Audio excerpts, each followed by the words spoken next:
alegria que nós nos dispomos hoje a estar aqui. Que Deus continue abençoando a todos. Sejam todos muito bem-vindos. Eu queria fazer uma oração antes da gente começar.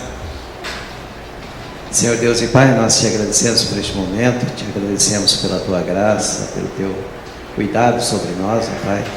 Te agradecemos porque tu tens nos conduzido na tua presença e tem colocado, ó Pai, desafios ao nosso coração. Te pedimos, ó Deus, que como igreja tu estendas a tua mão sobre nós e nos abençoe, para que possamos sempre, ó Pai, ouvir da tua palavra e aprender de ti. Fica conosco, nos abençoe nos estudos desta manhã, em nome de Jesus. Amém. Bem, irmãos, durante a semana, eu andei preparando sobre um livro e, como sempre, quando começa a se preparar um livro da Bíblia lá dos profetas maiores, a gente sempre acha um texto interessante e que muitas vezes não dá para se falar em escola dominical como aula, né? Mas fica mais gostoso e melhor de se falar como uma palavra, um sermão. Então nós escolhemos esse texto que está lá em Jeremias, capítulo 18, do versículo 1 ao versículo 13.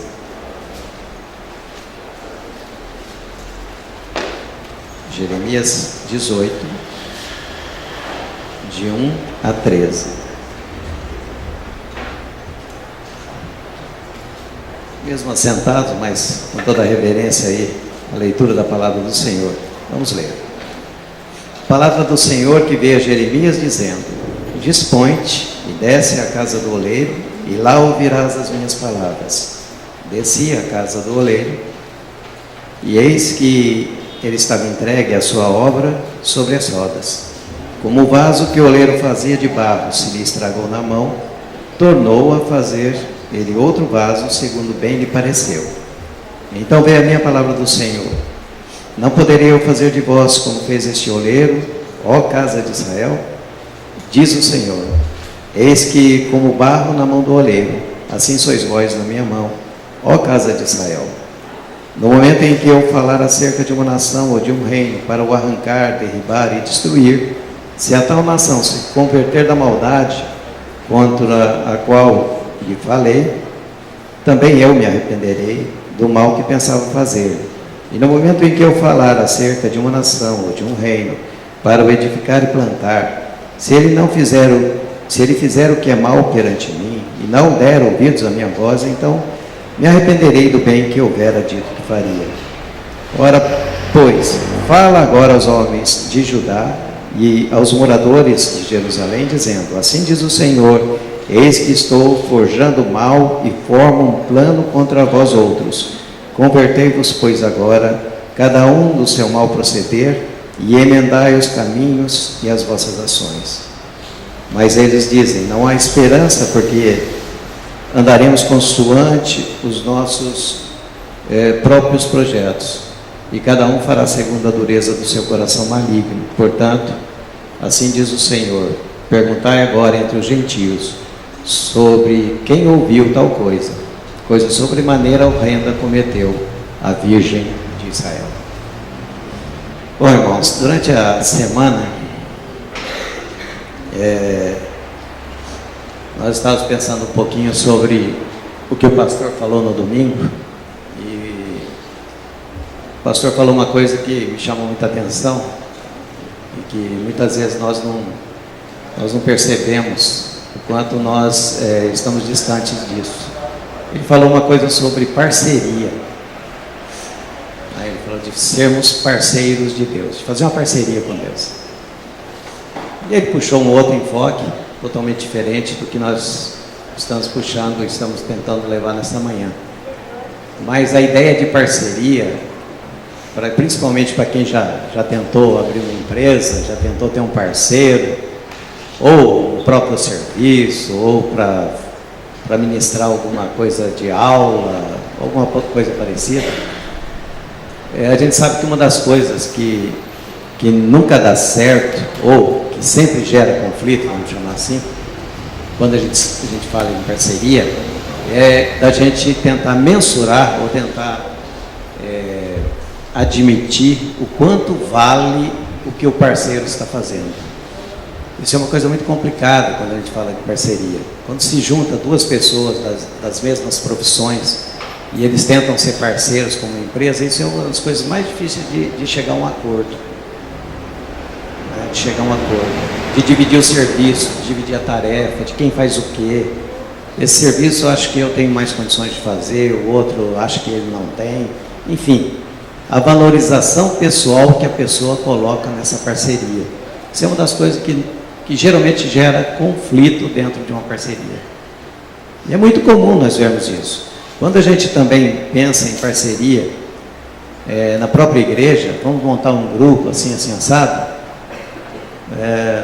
uma coisa que acontece muitas vezes, isso pelo nosso pecado, é que quando se forma um grupo para fazer uma determinada coisa, e desperta a igreja para fazer aquele tipo de atividade, muitas vezes aparece muita gente depois que começa a criticar, que começa a querer ser parceiro, começa também a entender que eu poderia fazer um pouco melhor, eu poderia fazer melhor que essas pessoas. Então, poxa, ninguém nunca me chamou para fazer esse tipo de coisa. Enfim, isso são comentários muito comuns quando a gente fala de tentar se formar parceria. E aí eu fiquei pensando, mas o que tem isso a ver com o que a gente pensa com relação a Deus? E aí, ouvindo a palavra de domingo passado do pastor, ele disse para que a gente fosse parceiro de Deus. E sabe o que ser parceiro de Deus é muito mais fácil que ser parceiro de qualquer outro humano? É que não há dúvida do que ele tem é melhor. Não há dúvida nenhuma do que o que ele faz será o melhor. Não há dúvida nenhuma do que ele sabe mais que a gente. Não há dúvida nenhuma que em qualquer projeto que a gente vai entrar, a gente vai ser suportado, no sentido exato da palavra, por um parceiro que sabe de todas as coisas. E não há dúvida que a nossa parceria vai ser eficaz e vai ter sucesso. Porque ele sabe todas as coisas, ele prevê todas as coisas, ele determina todas as coisas e ele nos conhece como ninguém. Então, como parceiro, fica muito fácil de assumir uma parceria com Deus. Então, falando assim, as pessoas podem pensar, mas se é tão fácil assim, por que as pessoas não fazem? Por que essa parceria, o que precisa fazer na nossa vida, o que a gente precisa olhar diante dessa proposta de ser parceiro, de criar uma parceria com Deus, o que a gente precisa mudar? De que forma a gente tem que trabalhar? De que forma a gente tem que se comportar? Eu disse aqui que ele sabe todas as coisas, que ele conhece todas as coisas e que ele é senhor de todas as coisas. Então, não dá para ficar dando palpite no que ele quer que a gente faça. A gente só tem que executar como parceiro. Não dá para ficar dando palpite no que a gente quer fazer, ou quer fazer sozinho, ou quer individualizar, porque se não tiver a parceria dele, não vamos ter o suporte dele. Enfim, são tantas as coisas que facilitam a nossa vida, no sentido de que a gente passa a ser um executor das coisas determinadas por Deus, que fica muito mais fácil trabalhar, fica muito mais fácil viver. Mas existem algumas coisas, e esse texto nos chama a atenção para algumas delas. Quando a gente vê Jeremias descendo, primeira coisa, quando Deus fala para Jeremias, desce à casa do oleiro. Uma coisa que me chama a atenção é que Deus não falou para ele, vai lá na casa do oleiro, na rua tal, no número tal. Hoje se eu falasse para vocês, desce ali na casa do oleiro. Poderiam me perguntar, mas onde ele mora, o que ele faz, onde fica? Não, Jeremias já sabia onde era. Já era bem conhecido. Então ele tinha consciência de quem era o oleiro. Bom, aí depois Deus fala para ele, vai lá e acompanha, fica olhando só o que ele está fazendo. E ele chegou no momento em que o oleiro estava fazendo um vaso e de repente ele se quebrou no final e ele descarta aquele pedacinho de vaso e começa a fazer um outro. Isso tudo era para mostrar o que Deus queria mostrar para Jeremias, que esse povo poderia ser descartado, poderia ser descartado por Deus. Na teologia, que nós não vamos falar sobre isso, existe isso, o pensamento de que algumas peças, alguns vasos são descartados por Deus, outros não. Mas Deus está falando aqui uma coisa muito interessante, que se Ele desejar o mal para um determinado povo, mas se esse povo se converter, Ele se arrepende do mal que Ele desejava para aquele povo. E Ele diz o contrário também. Se eu desejar o bem para um povo, e se esse povo não cumprir, ou não viver, ou não obedecer o que eu estou falando, o bem que eu queria fazer, eu vou mudar. Eu vou castigar esse povo. Enfim, Deus trabalha de uma forma muito simples, mostrando que Ele trouxe a salvação e trouxe o convite à parceria para todas as pessoas. Para aqueles que Ele desejava, para aqueles que não estavam na sua lista primeira, isso falando para os judeus. Os judeus entendiam que só eles eram os detentores dessa graça. Então, quando Ele fala que Ele vai falar para um povo que Ele não desejou, é os gentios, somos nós. Mas se a gente se converter, Ele muda aquilo que Ele já tinha planejado para aqueles que não eram os judeus. Isso é a ministração da graça de Deus, a teologia da graça, da soberania de Deus e do determinismo de Deus, que nós fomos alcançados por isso. Então nós vemos nesse texto que tem algumas coisas interessantes. Primeiro, que a matéria-prima usada ali pelo oleiro era o barro, né? Essa é a matéria-prima. Que independente do caminho ou da evolução das máquinas, se nós olharmos lá, na época deles, eles usavam, o vaso não era nem movido por pedais. Lá em Eclesiastes tem uma citação de que esses oleiros começaram a trabalhar com pedais, ou seja, como se tivesse, quem lembra aqui de uma máquina de costura antiga, que você ficava pedalando para ela ficar girando o eixo. Era mais ou menos o que a evolução dessa olaria. No passado eles giravam com as mãos, eles davam velocidade, e alguns giravam com animais, com rodas de animais. Mas de qualquer forma, a matéria-prima não era o equipamento, e sim o vaso, e sim o barro. Esse era a matéria-prima usada por eles. O produto final que o oleiro fazia era o vaso, nada mais do que isso. E quando o oleiro descartava um determinado vaso, aquela massa, e ele pegava a própria massa para fazer de novo um outro vaso, saía um outro vaso com outro contorno, porque a massa já estava um pouco mais seca, um pouco mais menos quebradiça, porque ele tinha que dissolver essa massa de novo. Então aquela massa original se tornava um outro vaso. A mesma massa se tornava um outro vaso. E uma coisa simples que a gente pode ver é que quem determinava a forma do vaso era o oleiro. Ele que determina como ele quer aquele vaso. Muito bem. E Jeremias chegou e ficou ali, olhando aquilo. Aí Deus falou para ele: eu sou esse oleiro. Sou eu que dou forma aos vasos que eu quero usar. Sou eu. Eu tenho todo o poder. Eu ministro o poder e domino sobre esse barro. Fui eu que criei o barro. Nós sabemos que o homem foi criado do pó. Ele usa a mesma expressão para explicar que ele fez a origem, que era o pó, se tornar uma massa, e ele dá o contorno dessa massa.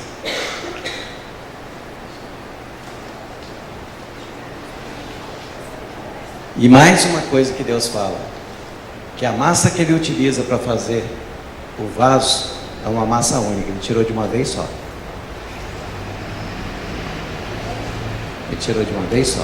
Ele pegou uma quantidade de massa, é aquela que ele faz para fazer o vaso. E depois ele fala que se alguma delas também se quebrar, pode ser que ele deixe quebrado mesmo. Pode ser que ele recupere. Mas a quantidade, a porção que ele tira é a mesma. Eu vou trazer aqui para os nossos dias. E aí eu tenho que relembrar os irmãos num texto de Romanos capítulo 9, que nós não vamos ler.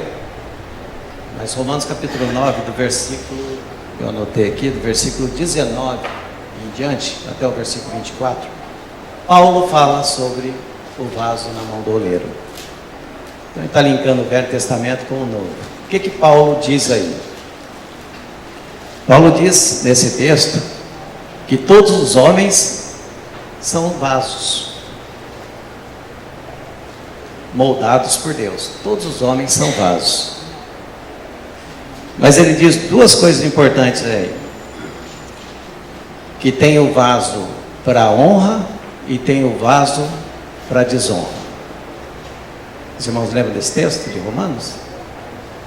Tem o vaso para a honra e tem o vaso para a desonra. Tem o vaso que se quebra e não tem como recondicionar, como refazer. E tem o vaso de honra que se quebra e que Deus molda novamente. E aí é aí que eu quero trazer a história da parceria. É aí que eu quero voltar essa história da parceria. Eu acho que nós, minha palavra é bem simples. Todo mundo conhece essa história do vaso, de como ele se modifica, de como nós nos colocamos diante da presença de Deus. Mas quando nós nos colocamos na presença de Deus e não fazemos o que Ele quer, e não fazemos o que Ele está nos ensinando, o que Ele está nos advertindo, nós estamos passando por um momento de vaso de desonra, vaso sem a glória, vaso sem Cristo, o vaso que pode quebrar e se perder. Nós como igreja reformada, nós acreditamos e professamos isso, que a salvação, ela quando foi adquirida, ela normalmente, quando a pessoa é salva, rigorosamente salva, a fé reformada diz que ela não perde essa salvação. Uma vez salvo, sempre salvo.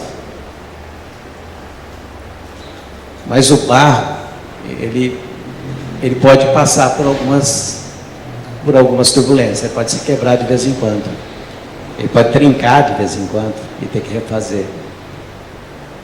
E esse refazer, ele tem que ser na presença de Deus, para que o produto final que Deus quer fazer seja um produto de honra.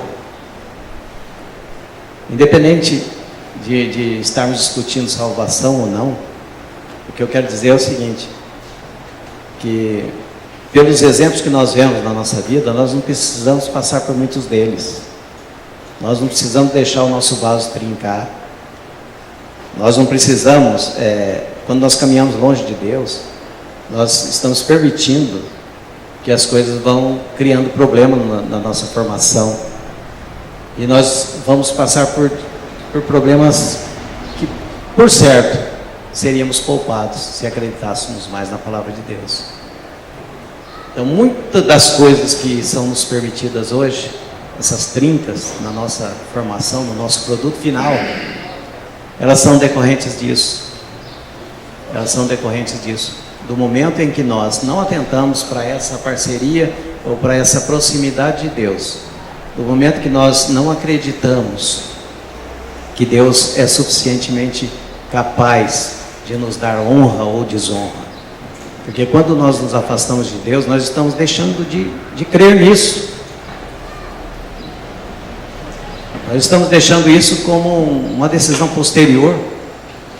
E nós estamos deixando com que o plano e a magnitude do plano de Deus para a nossa vida seja deixado um pouquinho para frente. E que sofrimentos virão, e que angústias virão. E eu não digo de sofrimento físico, não. É o sofrimento psicológico que nós passamos hoje. É o psicológico que nos atrapalha. O físico, muitas vezes, é decorrente da nossa limitação psicológica, de não acreditar. As nossas doenças hoje são muito mais neurológicas do que físicas. Então nós temos que acreditar que esse Deus que fala assim: eu tenho vocês, eu sou o oleiro, sou eu que dou a forma final, sou eu que escolhi a massa desde o princípio. Essa massa não vai ser alterada, o conteúdo dessa massa é o mesmo, mas a moldagem final, o produto final, será o que eu quero para a vida de vocês. É Deus falando, não o que vocês querem para a vida de vocês. Então vamos atentar para isso, como igreja. A minha mensagem hoje é muito simples, ela é no sentido de que precisamos reaver as nossas posições, estudar o que nós estamos falando, porque nós temos que praticar isto. Quando Paulo fala de vaso de honra e vaso de desonra, ele está dizendo uma teologia muito pesada, no sentido de que alguns serão descartados. Mas nós temos que, nós somos salvos, estamos colocados diante de Deus. E se nós estamos nos sentindo assim, descartados, é porque a nossa parceria não está efetiva com Deus. É porque o nosso caminhar não está efetivo com Deus. Nós estamos permitindo essas trincas. Então eu queria que vocês pensassem muito sobre isso, sobre como tem sido essa parceria que vocês têm feito com Deus, como tem sido o ministrar de Deus na sua vida, como a gente tem caminhado com Deus. Quando a gente ouve uma mensagem e aquilo de alguma forma mexe com o nosso coração, o que temos nos proposto a fazer? Lembre-se que o resultado final vem de Deus, é Ele que molda, e nós temos que ser para sempre vasos de honra, vasos de glória na presença de Deus. É isso que Paulo está chamando a atenção para Romanos, citando o exemplo lá do Velho Testamento. E nós sabemos todas essas coisas, conhecemos todas essas coisas, nós precisamos realmente praticá-las e colocá-las como meta na nossa vida. Quando ouvimos o chamado de Deus, a Bíblia é tão expressiva quando ela diz, quem tem ouvidos para ouvir, ouça o que o Espírito está dizendo à igreja. Então, irmãos, é a forma que nós temos hoje de mencionar a palavra. Ouçam o que o Espírito está dizendo às igrejas.